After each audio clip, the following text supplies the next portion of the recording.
Welcome back to the Asia Economic Dialogue 2021. I extend a warm welcome to all of you for our eighth and final session. The theme for this session is Asia's role in global currency realignment and financial flows.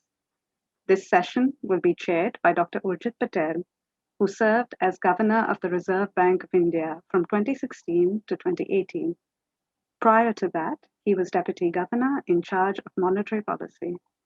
Dr. Patel is Chairman of the governing body of the National Institute of Public Finance and Policy. Dr. Patel started his professional career at the International Monetary Fund and has also been a consultant to the Ministry of Finance, Government of India. He was non-resident senior fellow at the Brookings Institution, Washington, D.C. Dr. Patel has served on numerous official task forces and higher-level committees. Over to you, Dr. Patel.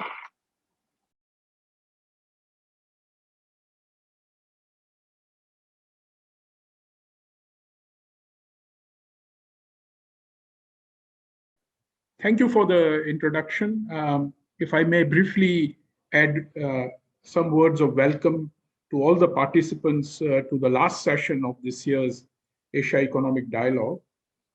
We are especially grateful to the three speakers for this session who are joining us from other time zones, hence at some inconvenience to themselves. Professor Prasad and Dr. Mohieldin join us from the US East Coast, and Lord Desai from London. Let me now introduce the panelists. Dr. Eswar Prasad is the Tolani Senior Professor of Trade Policy and Professor of Economics at Cornell University. He is also a Senior Fellow at the Brookings Institution and a Research Associate at the NBER. He is a former head of the International Monetary Fund's China Division. His latest book, The Future of Money, How the Digital Revolution is Transforming Currencies and Finance, will be published by Harvard University Press in September. He is also the author of Gaining Currency, The Rise of the Renminbi, and The Dollar Trap, How the US dollar tightened its grip on global finance. Lord Meghnad Desai is a member of the House of Lords, United Kingdom, and a distinguished British economist. He was awarded the Padma Bhushan by the Republic of India in 2008. He is Professor Emeritus of the London School of Economics, and he serves as founder chairman of the Meghnad Desai Academy of Economics in Mumbai.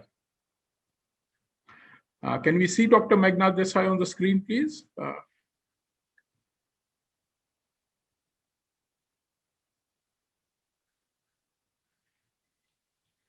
We can't, yes, good. Dr. Mahmoud Mohieldin is an economist with more than 30 years of experience in international finance and development.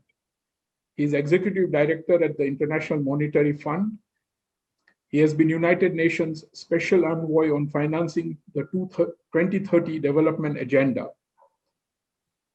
He is a former Minister of Investment in Egypt from 2004 to 2010, and most recently served as the World Bank Group Senior Vice President for the 2030 Development Agenda. As you can see, the three panelists bring not only policy experience on the subject of the session, but also thought leadership on globalization and operational experience in the area. I don't want to take up much time. However, speaking from a distance, there are some intrinsic and some background points that could perhaps add to the discussion. First, the relative importance and preeminence of the US dollar in global financial flows. And related to this, the role of the euro, whose importance is flatlining after showing promise, and the rise of the renminbi, especially after its inclusion in the IMF's special drawing right basket, despite not being a fully convertible currency to my mind. Secondly, the apparent disconnect between size of capital flows and the flow of goods and services over the last decade or so. Some have attributed this to the unique financing requirements of funding multi-country supply chains in manufacturing. Thirdly, the role of global commercial banks and global central banks, or I should say the systemic central banks, in the ebb and flow of capital, which has exaggerated risk-taking, on occasions at the cost of macro stability for emerging markets. Let me now request Professor Prasad to address the conference. Thank you, Governor Patel, for the introduction and for setting the stage so nicely for our discussion. It is a real honor to be on the same panel with Lord Desai and Dr. Mohieldin. And I'm also very grateful to you, Dr. Patel, and to Dr. Kelkar for this invitation. Pune is one of the cities in India that I have very warm attachments towards. And even though none of us is physically in Pune, it still gives me a warm glow to be associated with an event that is organized by the Ministry of External Affairs and a Pune-based institution. So as Dr. Patel pointed out, there are many interesting issues on the international economic front related to the configuration of global currencies. Now, Dr. Patel mentioned the US dollar, the euro, the Chinese renminbi, and for those of you in India, the logical question might be, why should we care? Why does the configuration of global currencies matter to India? And at one level, the answer is quite straightforward. India, like many other emerging market economies, is quite vulnerable to capital flow volatility, which usually translates into exchange rate volatility as well. Now, India is not as open an economy as certain other emerging market economies, but still it is quite open in terms of trade and especially in terms of financial flows. So when you have these global forces that can have an effect on capital flows into India, thereby affecting India's financial markets and India's economy, then it does have a very significant effect on the economy's performance. One might also think about the allocation of capital flows, which matters to India. India is not hugely reliant on foreign direct investment or other external capital, but India does run a current account deficit, which means it needs some external financing. So when external financing conditions change, that does have an effect on India as well. So currencies matter. In my remarks, I plan to talk about the US dollar in particular, but also what the prospects of the US dollar are, not just over the short term, but over the long term as an international currency. I'll then speak a little bit about the Chinese renminbi, which has shown some signs, at least in past years, of becoming an important international currency. And then I'll talk about this new development of central bank digital currencies, which is partly what the forthcoming book that Dr. Patel kindly mentioned is going to be about, and whether that might have an implication for global reserve currencies. But let's start with the dollar, which of course is the heavyweight currency in the world. And certainly actions by the Federal Reserve tend to have implications around the world, especially for emerging market economies, because of the importance of the dollar to the international financial system. The dollar has been the dominant global international currency for many decades right now, and practically every decade, there is a question about whether the dollar is eventually going to lose its prominence. And certainly if one looks at developments just over the last year or so, there are reasons for those who are pessimistic about the dollar's prospects to think that they may be on the right track. A currency's value is affected not just by what happens on the international front, but most importantly by what happens within the economy that issues it. If you look at the US situation, it does not look terribly good from the point of view of the value of the currency. Gross federal debt in the US is now getting close to $28 trillion. That's about 130% of GDP, and there is another stimulus package coming which will drive the debt even higher. The US Federal Reserve, which issues the currency, has seen an expansion in its balance sheet from about $4 trillion at the beginning of 2020 to nearly $7 trillion by the end of 2020.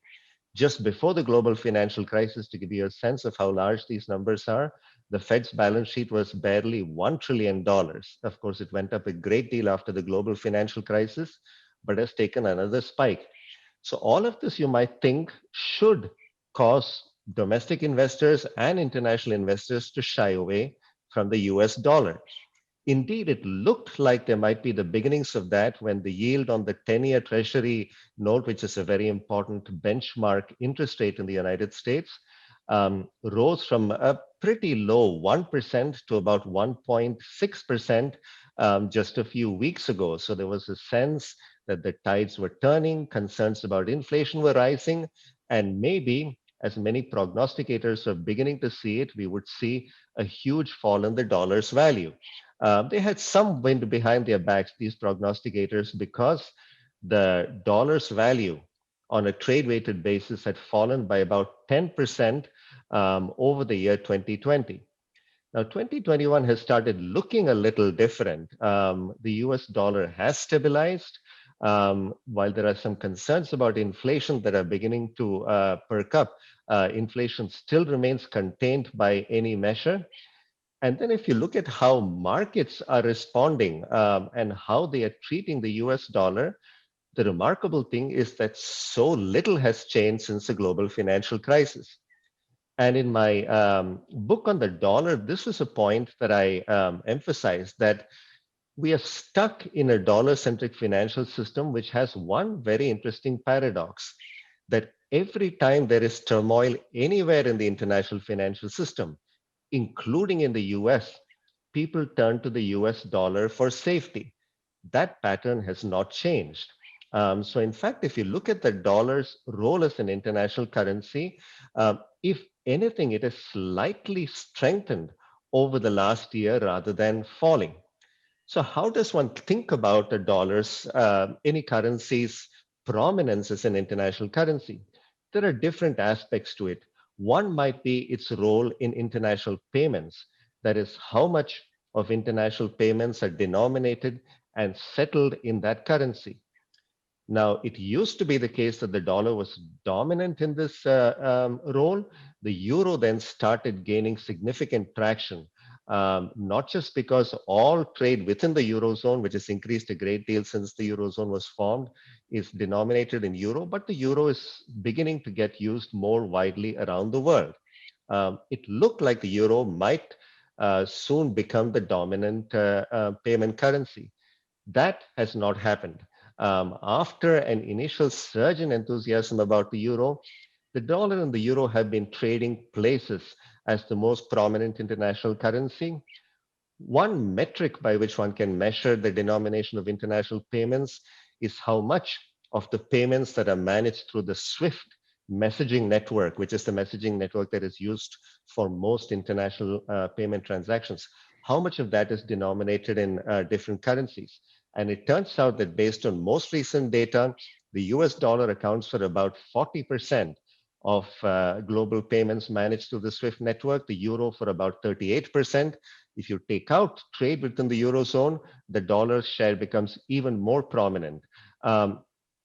If you look at other metrics, such as the amount of debt financing that is raised in different currencies, again, the dollar remains dominant. So as a medium of exchange, as a source of financing, the dollar still remains by far the dominant reserve currency. What about the status of the dollar as a reserve currency? Now, a reserve currency is one that is held by central banks as part of their reserve portfolios. So the Reserve Bank of India holds foreign exchange reserves, and these are used to manage the currency's value and to have some ability to counter a very sharp short-term volatility in the dollar, something that Dr. Patel, when he was Governor Patel, was of course intimately familiar with. Now, some of those reserves are held in dollars, some of those are held in euros, and central banks around the world choose what currencies to hold their reserve assets in. So before the global financial crisis, in the second quarter of 2007, the share of the US dollar in global FX reserves was 62%. Now, this was seen as a sign of the dollar declining in international prominence as a global reserve currency, because just a few years prior, that number had been about 68%. That difference of 6% was taken over by the euro, which looked soon after the creation of the euro that might become a dominant global reserve currency, perhaps even displacing the dollar. But after 2005, the euro pretty much flatlined, and it did not make progress since then. Where does the US dollar share of global foreign exchange reserves stand right now? Remember, I said it was 62% just before the global financial crisis. Then you had the global financial crisis, which started in the US. The Fed has expanded its balance sheet enormously. US federal debt has increased a great deal. This should have hurt the dollar. In fact, the dollar share of global reserves right now stands at about 61.2%, basically no change. And in fact, the euro, if anything, has declined in terms of its share of global FX reserves over the last couple of years because of problems in the eurozone. So in fact, the dollar has remained as prominent as ever. The euro has become somewhat weaker, and other currencies are beginning to make their presence known on the world stage. The renminbi is, of course, one of the currencies that is beginning to play a greater role in international finance. So let's turn now to the renminbi. In 2010, the Chinese central bank and the Chinese government more broadly decided to start internationalizing the renminbi. That is, to make the renminbi a more prominent international currency, which, as the logic went, given that China is now the second largest economy in the world, it should have a currency that matches the economy's stature in the world economy. And the renminbi did make significant progress in the first few years after the Chinese government set this policy in motion. By 2015 or so, the Chinese currency accounted for about 2.5% of global payments, about 1.5% of global reserves. You might think these are small numbers, but remember, we were starting from a base of zero. And as Dr. Patel pointed out, the Chinese currency is not convertible. That is, you cannot easily take money in and out of the country because there are still capital controls in place. The exchange rate of the renminbi is not fully market determined, although there's been progress in both these dimensions in terms of capital account opening and exchange rate flexibility. Still, the renminbi is not a fully convertible currency. So it looked like the renminbi might in fact become a serious rival to the dollar. 2015 and thereafter, however, things changed. The Chinese economy wasn't doing well. The People's Bank of China, the Chinese central bank, made some missteps in terms of its policy moves. The Chinese government started cracking down on the capital account, putting some restrictions back in place. So the shine has gone off the Chinese renminbi. Right now, it's fallen back by most dimensions. It now is back to accounting for about 2% of international payments, 2% of global foreign exchange reserves. So ultimately, the renminbi could start playing a bigger role as an international payment currency. It could become a bigger reserve currency if the Chinese government continues with reforms. But is it really going to become a serious rival to the dollar? Probably not. Is it going to become a rival to the other second tier currencies, in which I would include the euro right now? Certainly, there is going to be a reshuffling of the other currencies, including the euro, the pound sterling, the Japanese yen, and a few other smaller reserve currencies. And I think the renminbi is going to become an important player in that group. There is actually one more definition of an international currency, which till the renminbi came on the stage did not really matter, which is that of a safe haven currency. Now, until the renminbi came along, most reserve currencies were also safe haven currencies that international investors would turn to at terms of turmoil. I don't think the renminbi will become a safe haven currency. To my mind, to be a safe haven currency, you not only need good and strong financial markets, which one might argue China is moving towards. You not only need an open capital account, a large economy, but you also need an institutional framework, such as an institutionalized system of checks and balances, the rule of law, an independent central bank, all of these are crucial for underpinning a safe haven currency. Now, one might argue that Trump did enormous damage to all of these elements of the institutional framework. But while that is certainly true, one principle in international finance is everything is relative.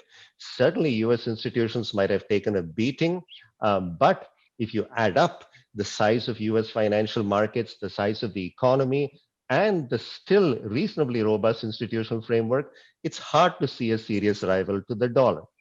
So this brings up the last issue, which is that of central bank digital currencies. China has already started undertaking trials of its digital currency called the Digital Currency for Electronic Payments, or DCEP. The euro and the Japanese yen might be issued in digital form in the coming years. The Federal Reserve seems to be taking a more passive approach. Meanwhile, it's not just central bank digital currencies, but stable coins issued by corporations such as Facebook. And you've probably heard about Facebook's Libra that might become competitors to the existing fiat currencies. So will this change the configuration of reserve currencies? Will a digital version of China's fiat currency increase its prominence? My answer to that question is a resounding no. Ultimately, if you think about international payments, they're all largely digital already. So just having a digital version of the Chinese renminbi, which is going to be important for domestic payments, is not really going to change whether investors view investing in Chinese renminbi denominated assets any differently. And what about stable coins such as Libra? Here, I think we're going to see a curious phenomenon, which might be a little unanticipated, which is that what Libra is going to be is a stable coin, which is going to be backed up by a reserve of fiat currencies. In other words, when Facebook issues a unit of Libra, it will be based on one unit of some fiat currencies that is held as part of that reserve. And what is the fiat currency that is going to, again, have the most stable value from the international perspective? Again, the US dollar.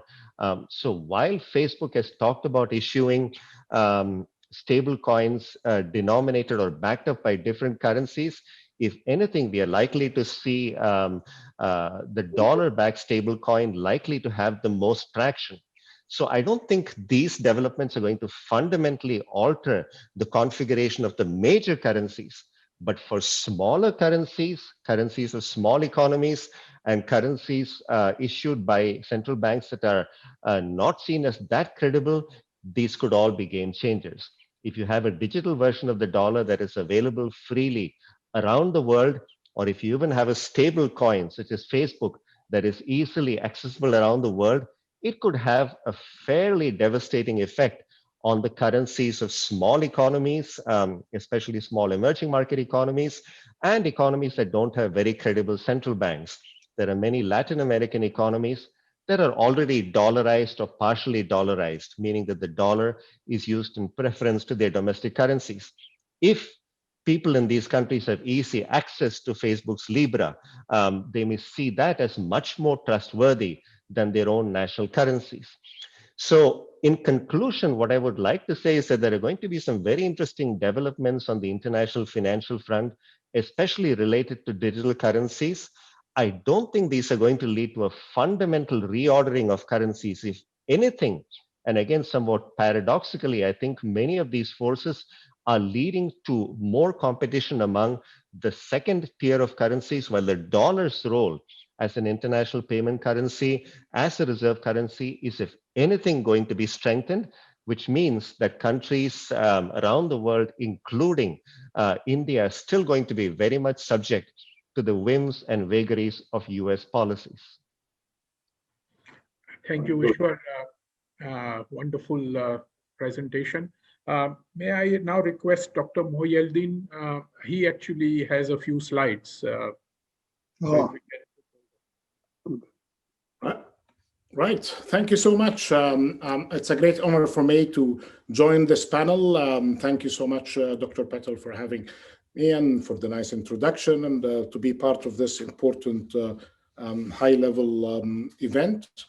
and to join this panel with two distinguished scholars. I'm very much a fan of their work, of Lord Desai and Professor Prasad. Been following their excellent work for many years. It's a recommendation to my students back home in Egypt to follow their work. The Professor Prasad on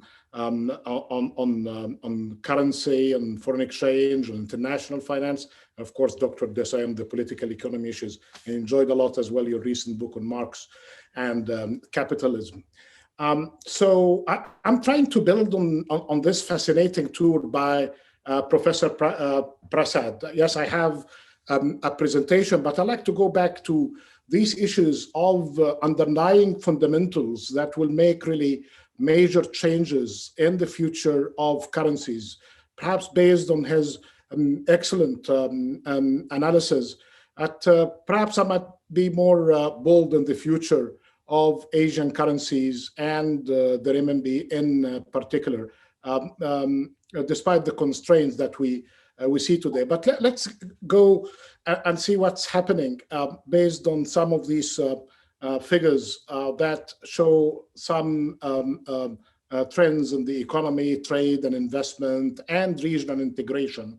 And if we can share the slides, please, very quickly. I don't have many slides, it's like 4 of them, just to tell the story, and then I'll get into the argument. Yes, next slide, please. So this is a kind of a quick dashboard. It's not an eye test. It doesn't really need you to go through the details. It's like 8 charts in one. Basically trying to go beyond growth to tell the readers that you need really to go and check a variety of indicators to assess performance of economies. With this kind of global or regional focus, I'm saying that we are very much still in the middle of the COVID crisis. It's very much upon us. We can see that some regions have done better for different reasons, either for good policy, good demographics, or good luck and discipline as well. We see Asia is doing better than other regions in putting the COVID cases under control, primarily using common sense social distancing until we get the vaccine available. Then on the growth performance, and I'll come back to that, we see that the Asian performance have been better. Even with the recent revisions of the figure, we see that the Asian figures on growth and the recovery is much better than the rest of the world. FDI had been in the decline for many years, even before the shock of COVID-19. That again, there is a fair share of good FDI flowing to Asia, and China this year, for the first time, beating the US in being the biggest recipient of FDI. Global trade has done better than what was expected. You may have remembered that the estimates by WTO that world trade will be declining anything between 13 to 32%. What we saw is, yes, serious decline, but not as serious as was projected, of around 9.2%. However, there have been major challenges on the social front. We have seen the problems in the increase of poverty for the first time since 1998. We have seen the increase of unemployment by an equivalent of more than 250 jobs lost last year. And we have seen issues related to learning poverty as well. Global debt is a very serious issue, and this is really the big threat. After the snow will melt, after we recover from COVID-19, we'll be seeing our economies, especially the developing economies and emerging markets, with bigger debts to handle than ever before. We remember that the 3 previous waves of increase in debts had ended each one of them with a crisis. The emerging markets crisis in 1990s, before that, the Latin American crisis in the 1980s, and of course, the global financial crisis. We hope that this accumulation of debt this time shouldn't really get us another crisis if there is adequate cooperation and availing of liquidity and prevention measures to be undertaken, especially with the good news that we heard the day before yesterday about the issuance of new SDRs. Next, please. So as I was trying to say, the Asian performance, despite the discrepancy, because yes, Asia has been doing well. My good friend, Ambassador Kishore Mahbubani, would tell us forever about the rise and resurgence of Asia, that 80-20 is back with the dominance of China and India. But again, there is a great deal of threat, which is basically the huge inequalities and the great discrepancy. Asia is a host of some of the lowest per capita income in countries like Nepal, below 850, and the highest per capita income like Singapore, close to $58,000. This is a difference of 70 times between the lowest and the highest. But growth had been, even in a crisis year, much better than the rest of the world. Volume of exports and goods and services had been marching on.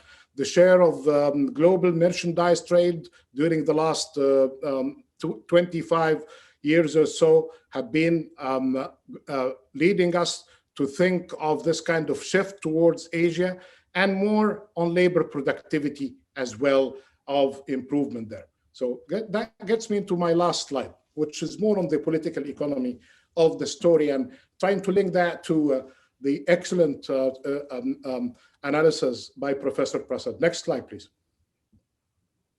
Yeah, so this is again another confirmation of the of Asia on the rise, with the highest growth rates to be found in Asia compared to Europe and the United States. Next slide, please.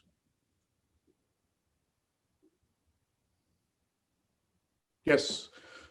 So you might be familiar with the good work of Professor Danny Kwa, who, when he was at LSE, and then he is the head of Lee Kuan Yew School of Government. I think he's very moved from LSE to Lee Kuan Yew School is another indication of the shifts. And he did this piece about the center of economic gravity, monitoring it, and from the 80s, when it was somewhere, that center of economic gravity in the Atlantic, and then based on his model, you see this kind of shifting towards the east. McKinsey had picked the same model, made some modification, but again, confirming the same thing, that after a shift, after the first industrial revolution towards the west, now we see this kind of gradual shift towards the east.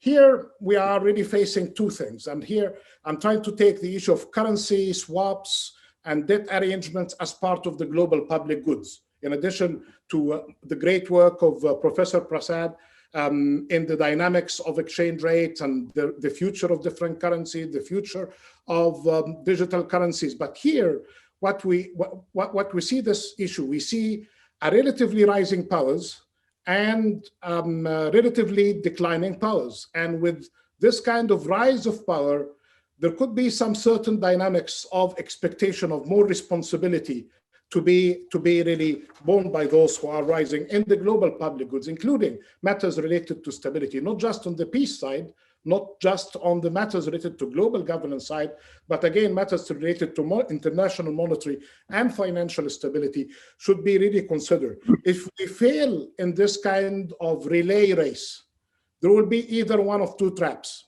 either the Kindelberger moment that was very much presented as one of the reasons why we had the big wars in the last century, by a declining power not admitting its decline, and a rising power doesn't really like to take more responsibility, which we see elements of it today, or what is the political scientists like to call the Thucydides kind of a trap. It's again the same thing. When you have this kind of many things falling in the cracks.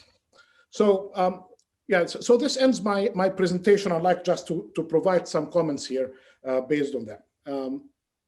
So what is it then? So we see this kind of huge increase of economic power by Asian economies, admitting this kind of great socioeconomic discrepancies and inequality.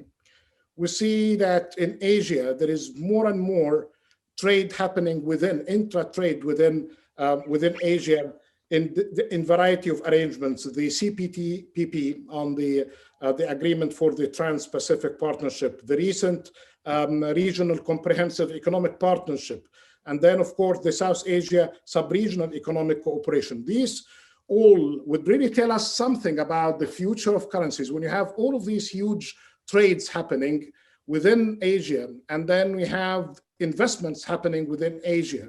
And then when we say, well, how to settle all of these trade and investment transactions, comes to mind that a kind of a currency that should really be agreed upon should be eventually happening. Putting in all consideration all of the great arguments by Professor Prasad, but here the transaction costs and the possibility of having a currency to settle these kind of trade and investments would really give way nicely to some rising currencies. Perhaps he mentioned many matters about the dollar, the renminbi, the digital, and again this huge reliance more on the gold that we saw by the central banks in India and China and other central banks, until a currency that could really fill the gaps there. What I see as well of such arrangements is the rise of swap arrangements between different countries in the Asia regions. And Indian Central Bank had a great role, especially in times of crisis, to be part of these swaps. And I saw the good work by Dr. Patel in this area, especially in the arrangements within the SAARC.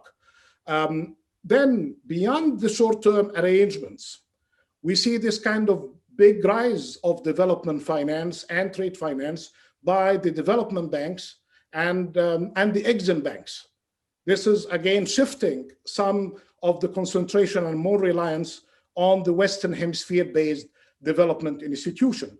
So through evolution, and while the figures of 2% is a fact today, but what we have seen during the last few years, that these things, as perhaps I understood from Professor Prasad, that could really change very quickly if the underlying conditions like relaxing capital controls, building trust, and giving more track record time for some of the currencies, that could really be a game changer. Lack of trust and confidence in some economies and their currencies, more trade and investment being practical and pragmatic in rising economies, that will happen by evolution, not by decision. In addition, of course, to what he said on, and I really look forward to his book. I already made an order for it a couple of days ago. It's available. Looking forward to the discussion that he will be leading on that. And I saw some of his arguments in that book and some of his papers that he did. What I'm saying here then, we have all of these changes. We have trade and investment and underlying economies with a shift toward the East. We see that there could be a kind of a Kindleberger moment in the making.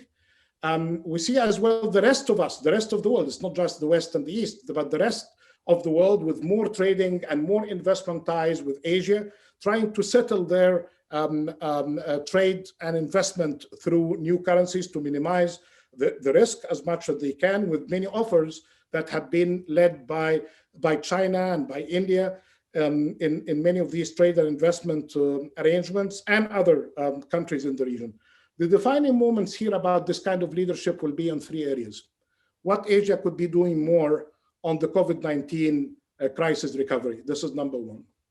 The second, what Asia can be doing more in matters related to debt management and liquidity management, especially that we have these new SDRs being allocated. There are great concerns from especially the low income and the low middle income countries that most of these SDRs are going to be going to the high income and the high middle income countries. So will Asia lead the way for more consideration to provide, especially the more affluent Asian economies, to allocate some of these SDRs through a trust fund, perhaps, and at the IMF, that could really show some sort of good leadership in international cooperation. And then whatever could be done to prevent a debt crisis by supporting through technical and financial means, the other countries around the world that may not really have the same kind of financial and technical resources through some of the Asian power. These are going to be the kind of defining dynamics for a role of Asia, having put in many times the emphasis, this issue of great discrepancy. We talk about Asia, we talk about many things, but here the issues about the future and its implication on financial and monetary arrangements will need to be monitored very closely. Thank you so much. Thank you, Dr. Mohieldin, for a very fine tour de horizon of the topics that were part of this session. May I now request Lord Desai? Thank you, Urjit. After such comprehensive and deep presentations, I can only sort of add footnotes to what has been said. I very much agree with the two previous speakers. I agree with Dr. Prasad that while we have always been talking about the likely demise of the dollar, it has eluded that prophecy. And I think I agree with him one thing, which is that the depth of the treasury bill market in New York is such that if you want liquidity, if you want to be in and out quickly, the only market is the dollar market. And I think people again and again find that the euro has not really got that depth. And now that Brexit has happened, and there is this division between London and the euro financial markets, I don't know how the euro is going to adapt, because I know at one stage when we were discussing the Brexit conditions, it turned out that neither Paris nor Frankfurt was willing to take the risk of having all the SWIFT operations of euro at their doorstep. And the idea was that much of the euro settlement will go to New York if it doesn't stay in London. And these are technical matters, so I don't know. He can work it out. I'm retired, so I don't have to worry. Now, so first thing I want to say is that one thing COVID proved, that forecasting is a waste of time. When shocks happen, they happen in a very peculiar way. And this particular shock has, simultaneous demand and supply shock we have never seen. And one thing I think it will do, it will forever disrupt and modify the global supply chain. I think globalization, the supply chain technology only started in 70s. We forget how recent it is. Only started in 70s under certain conditions. The Japanese wanted just-in-time inventory and all that, and then free transport, unblocked transport across the Eurasian continent, and especially between on the Pacific and so on, became possible. What we found that as soon as COVID struck, borders went up very, very sharply. And I think the border-free globalization that we all dreamt about in the early 1990s and so on, which worked very well, especially for the European Union to work very well. We already see with Brexit that supply chain is broken between EU and UK. I think people will find new supply chains. And I think especially artificial intelligence and robotics will probably modify our production conditions considerably. And so the global supply chains will be reinvented, rethought, and so trade flows will also be affected.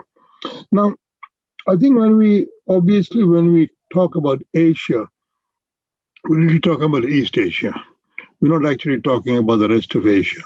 And I think it is quite remarkable that, within the last 50 years, may sound very long, but I've lived through this. I think the rise of East Asia as a major economic bloc started after 1971, when America went off gold and manufacturing moved from Europe and North America to Asia. And Asia has become a manufacturing giant, especially once China got in there. And the rise of East Asia as a economic bloc of considerable power is going to change the balance of the global economy. It's a pity that India is not part of it, but then that's a long story and we can't go into. Now, I don't know the full details of this, but I have been reading that the Singapore and Thai Monetary Authority, along with the Chinese, are setting up some innovation about large transfers of digital currencies with Basel. I mean, these are technical matters, and maybe Urjit or Dr. Prasad can tell us that they have set up an innovation in which Singapore, Thailand, I don't know why Thailand, Singapore, Thailand, and Beijing are doing something together, which may be a way for the Renminbi to play a much bigger role than it is, because it can take advantage of Singapore being an open economy with full convertibility, and it can use that as a partner. And you almost may see like a quasi-currency bloc arising in Asia, and that would make a difference. As I said, I don't do these sorts of things. I just read magazines and newspapers. So somebody can explain to me what happens on that. More than that, I wonder whether, in a sense, in the medium run, my doubt after the last 3 months, my doubt is about United States more than any other place right now. And that is because I think what happened in the United States on the transfer of power, had it happened in any other country, its currency would have declined by about 50%. I mean, it really is strange that in a country like that, you can't have transfer of power sort of peacefully. And I don't think the story is over yet. And so one may begin slowly, or rather slowly, people may begin to doubt whether America will be really as solid as it used to be. I know people don't worry about it, but I do know more about this than anything else and do worry about it. That somehow America is too deeply divided politically right now than it has ever been before. I mean, the fact that Trump got 75 million votes and 50 million of them think that election was stolen and have not given up fighting, I think is a very dangerous sign of political instability in America, and it may have an effect on how confident people feel about America as American currency, as a stable currency. And if that happens, we'll go to Asia. I really don't think the euro, the way it has been arranged, is a currency I would put any confidence in. So I think one more thing I want to say is really about financial innovations. From what I gather, there is some fantastic financial innovations happening. Dr. Prasad mentioned the Libra, or whatever it is now it is called. I doubt whether there would be sufficient confidence in a private corporation issuing currency. they themselves, Facebook themselves, are using sort of a backing of domestic currencies. But I wonder whether that or a completely cryptocurrency like Bitcoin are going to become havens of people who don't have any faith in sovereign nations anymore. And it may be that people will begin to have less reliance on official currencies and more reliance on what I'd call sort of cryptocurrency. I think Libra is like cryptocurrency. And it may be that we may see a very different configuration of reserve currencies and things like that. Now, obviously, these are matters for big money transfers. And day-to-day life is not going to be affected by Libra or anything like that. Basically, Libra is for people who want to sort of do a lot of illegal money transfers. But I think we may see more instability and change in the global monetary system than we have seen for a long time, both because of technological changes and because the deep shock of COVID will have effect on global supply chains and on the real economy than we have been prepared for so far. Thank you. Thank you, Dr. Desai. I think one way of proceeding forward is to request each of the participants to perhaps answer queries that the other has raised. But before we do that, if I could just reinforce one of the points that I had made in a different way, that while we have seen even pre-COVID and certainly post-COVID, the borders going up in most parts of the world. Hardly any country, to my mind, has increased any guardrails on financial capital. If anything, most countries, and India being one of them, actually liberalized the capital matters even further. So there is this conundrum between international trade and international finance, that countries seem to be more sanguine or receptive of foreign capital, but not necessarily as much of imported goods and services. I don't know what the reason for that is.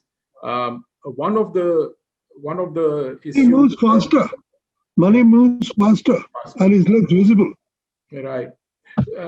So one of the issues that has also been around is how much more bank and other capital as flows as percentage of global GDP compared to the flows of goods and services as a percentage of global GDP.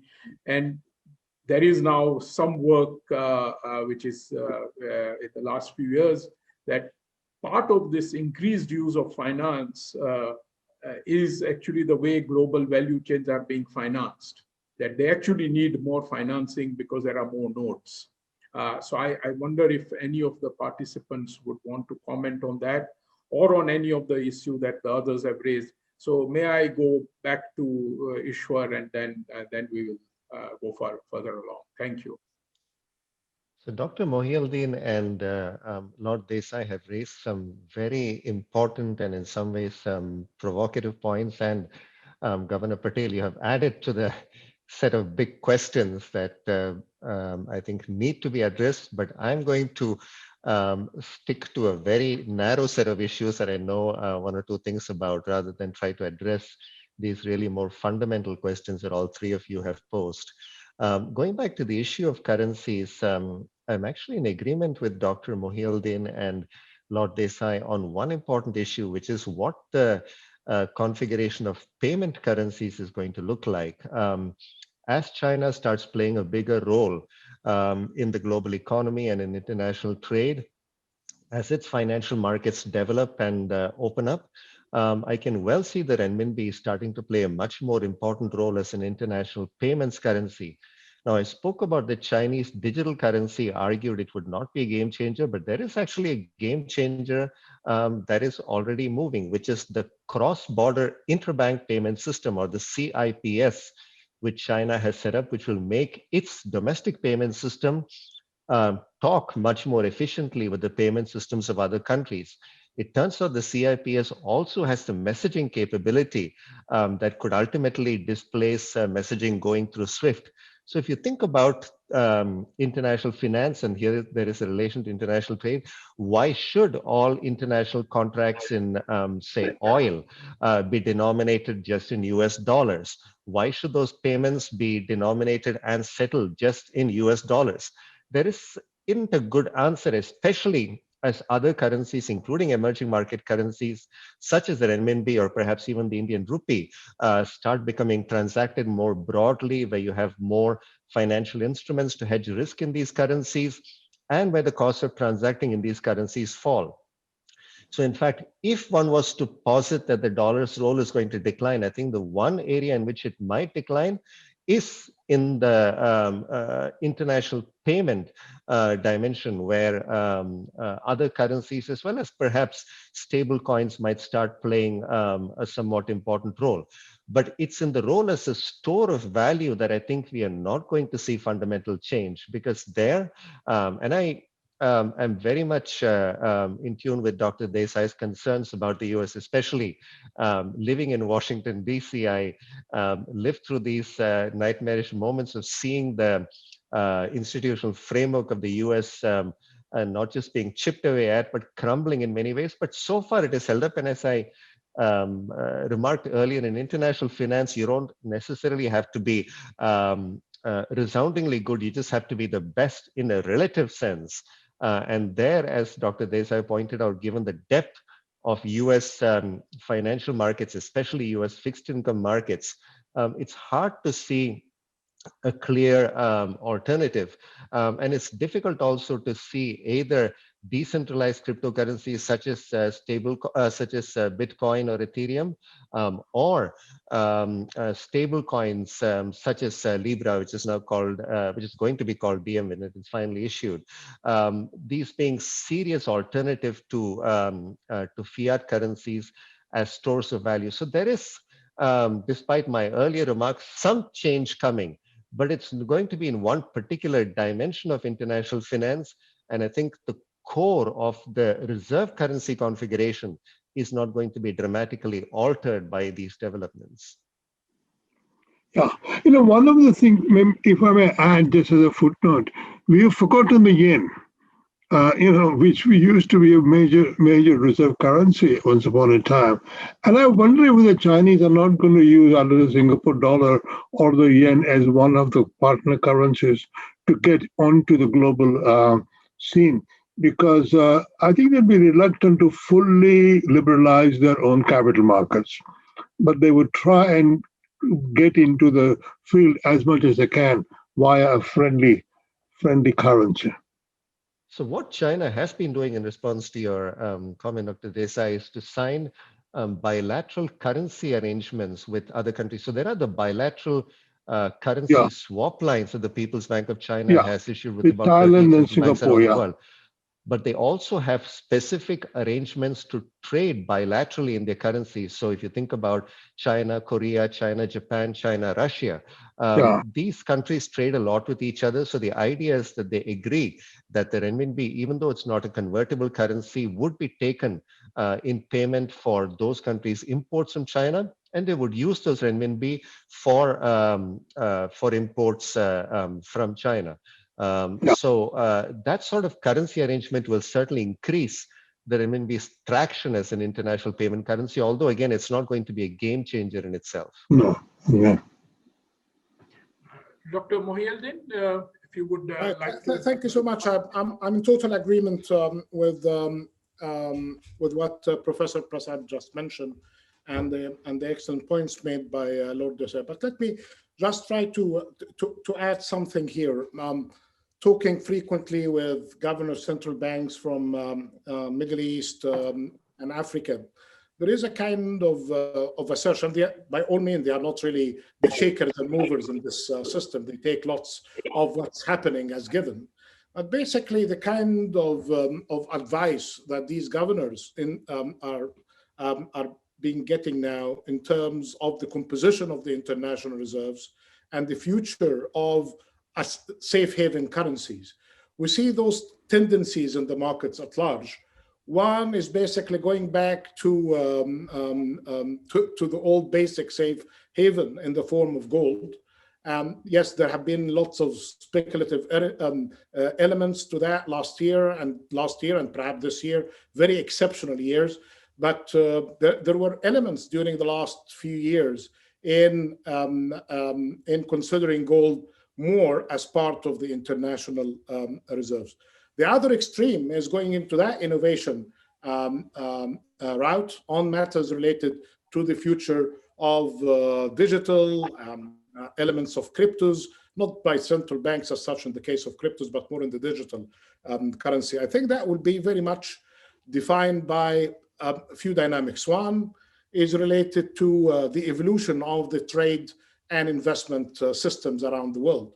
And what is really happening in that is basically whether people are realizing more and more the exuberant privilege, quoting President Desai about his view on the privileges attached to the greenbacks and the dollar and the US in its ability to finance its deficit by its own currency. But at the same time, the changes that we see in global trade system, in the supply chain, more localization and more regionalization of trade, these are all dynamics that will really determine the future of currencies as such by looking more into the underlying factor. But what I saw, and I shared Lord Desai's about failures and challenges facing prediction, especially in times of uncertainty, what we have seen in this fast-changing world, that and here I won't put a bet on that, but the 2%, 3% in the share of the renminbi could be changed faster than what normally happened in the past. Special arrangements with currencies, as you said, on the yen, more influence in geopolitics and trade and investment in Africa, Middle East, and beyond Europe and the US as competition. I think these are going to be the defining elements that we need to watch for. But definitely there is an issue of trust and confidence in whatever available today of currencies, despite the assurances, not just by word, but by dynamics and markets. I think there is still lots of expectation that need to be fulfilled in what could be the most efficient with the least risks and transaction costs to settle trade, investment, and economic relations. Thank you, Dr. Mohieldin. If I could just say something about the issue of trust, it's also intimately related to the enforcement of contracts. And I think that one issue that has perhaps raised a mild or a small question mark on the dollar is the weaponization of the dollar and how it affects many third-party countries. We saw that just a few years ago when dollar payments could not be made to oil exporting countries, to one or two oil exporting countries from the Middle East. And when something like that happens, heads turn. That the collateral damage to weaponizing the dollar for strategic purposes means almost by definition that the economic rationale for that currency gets undermined. There is a trade-off there, and whether some other currency gives you more stability in that respect. there, I mean, the Renminbi and China has its own problems with enforcement of contract and trust for obvious reasons. One, not having fully capital convertible currency, and other a legal system that is not quite independent. The one other thing that is the other side of the deep and liquid market in New York is having a central bank, namely the U.S. Fed, which is often magnanimous in supporting these. I'm probably using the word a little loosely, but just to give an example, that during COVID, the Fed did learn from the global financial crisis that we needed to have more emerging markets as part of the swap line network. And I think the smooth manner in which that was done showed that that the Fed was ahead of the game, rather in not waiting for things to go wrong in some emerging market and important emerging markets, but had these swap lines in place fairly quickly. And I think that magnanimity helps in creating that confidence. So, but the issue of sanctions is something that does pinch many countries in their transactions when the dollar gets weaponized. Can I add an important thing in that respect? The way US is nervous about Chinese technological competition and what Trump did to TikTok was unforgivable.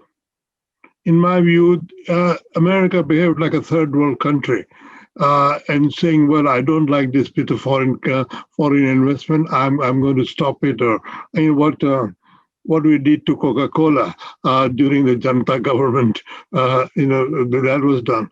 I think, that sort of behavior, that you single out a country's investment in your borders as something you're going to nationalize or stop, really shakes confidence. And if American concern about Chinese technological competition, Huawei and all that, is going to get worse, that is going to be a bigger threat to the global financial system and confidence in America than ever before. I was very shocked when someone like Trump went for TikTok.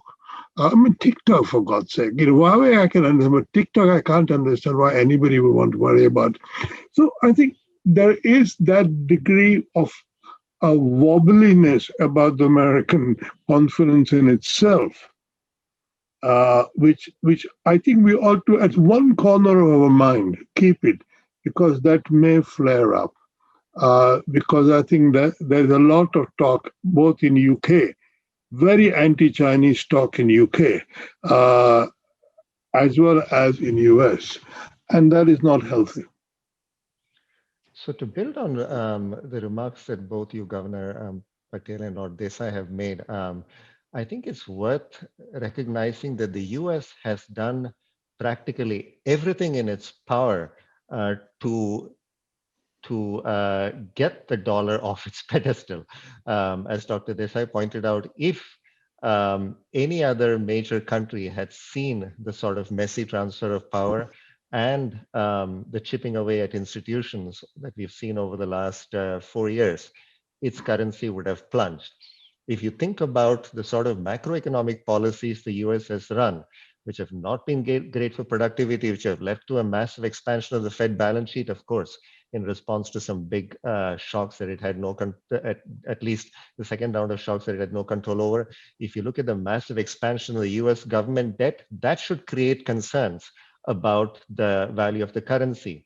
Then, as you pointed out, Governor Patel, the US has used the dollar's position of preeminence, and this is something Dr. Mohieldin mentioned as well, borrowing freely and extensively at cheap interest rates from the rest of the world, and using the power of the dollar as a geopolitical tool rather than just as an economic tool. So with all of these things, you should have seen the dollar's value and its prominence crumble, if not decline. Yet the reality that we see out there is that there is no alternative. The renminbi has a variety of flaws, and while I think it is going to become a more prominent payments currency at least, if you think about whether international investors are fundamentally going to trust the Chinese government to protect their investments, I think the answer at this stage is probably not. If you think about the euro, it has fundamental issues and a variety of centrifugal forces that are going to make it difficult to sustain itself. Britain is going through a difficult period. Japan has low productivity and a variety of problems of its own. So there is no real alternative. And unfortunately, the reality is that the world wants safety in times of turmoil. You can think about gold as a safe haven, but if you think about the Chinese central bank buying 1,000 tons of gold, which sounds like a lot, the price of a ton of gold is maybe about $60-70 million right now. 1,000 tons is $60-70 billion, which sounds like a lot. But remember, global foreign exchange reserves are $12 trillion. Yeah. China's foreign exchange reserves are about $3 trillion. So gold is going to be very difficult to scale up. So then the reality is, when there is turmoil, and there is a lot of turmoil in the world, including that created by the US itself, people need safety. And unfortunately, there really is no realistic alternative. So I think the configuration of global reserve currencies is really not optimal by any means, but I think it's become a sort of self-sustaining, suboptimal equilibrium. I agree. Thank you. And Dr. Mohieldin, do you want to add a few No, words? I think in a world of second best, this is very much realistic. So, yeah. Okay, good. Thank you. Thank you. Well, we're almost out of time, so thank you very much. Wonderful conversation. I hope the participants who joined in for the webinar enjoyed themselves. And my last job is to hand over to Ambassador Bambawale, since this is the last session of the conference.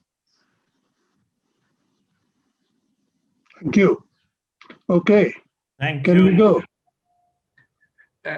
Yes, I think that Ambassador Bambawale would just like to give a vote of thanks to the entire conference. So a couple of minutes, please. Okay. Yeah. Thank you, Dr. Patel. Thank you, Dr. Patel.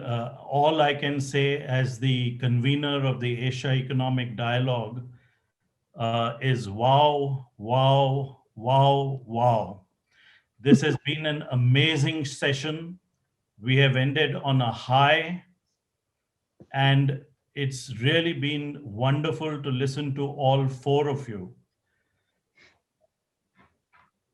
Thank you, Dr. Patel. I don't know if you heard my earlier remarks, but as the convener of the Asia Economic Dialogue, my only reaction to this particular session can be wow, wow, wow, wow to all four of you. It's been an amazing session, and we bring the Asia Economic Dialogue 2021 to an end on this very high note. So I'd like to say thank you, Dr. Prasad. Thank you, Dr. Mohieldin. Thank you, Lord Desai. And thank you very much, Dr. Urjit Patel, who not only is a member of the Pune International Center, but he's the one who curated this particular session. And we are deeply grateful to him, of course, for his intellectual thoughts in the session. With this session, the Asia Economic Dialogue 2021, which has been held over the last 3 days, 26, 27, and 28th of February, draws to an end. This particular dialogue is co-sponsored and organized by the Ministry of External Affairs of India and the Pune International Center.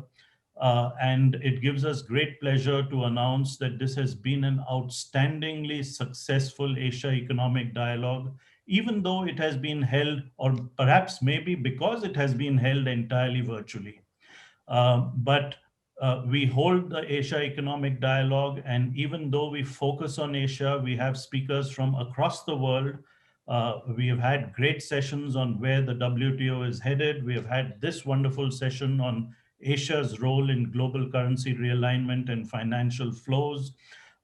We will come back with the 2022 edition of the Asia Economic Dialogue on the last weekend of February in each year, and that would now, of course, be 2022. So with those words, I would not only like to thank all our 4 speakers from this session, but I'd like to thank all of you, our audience, our participants in the Asia Economic Dialogue. A big thank you to all of you. It is all of you from across the globe, from different time zones, who have made this Asia Economic Dialogue India's preeminent geoeconomics conference. We hope to build on this as we move ahead in future years, as I said, at the last weekend of February each year. And with those words, I pronounce the conference closed. Thank you very much, all of you, and good night. Thank you. Good day. Thank you. Thank you.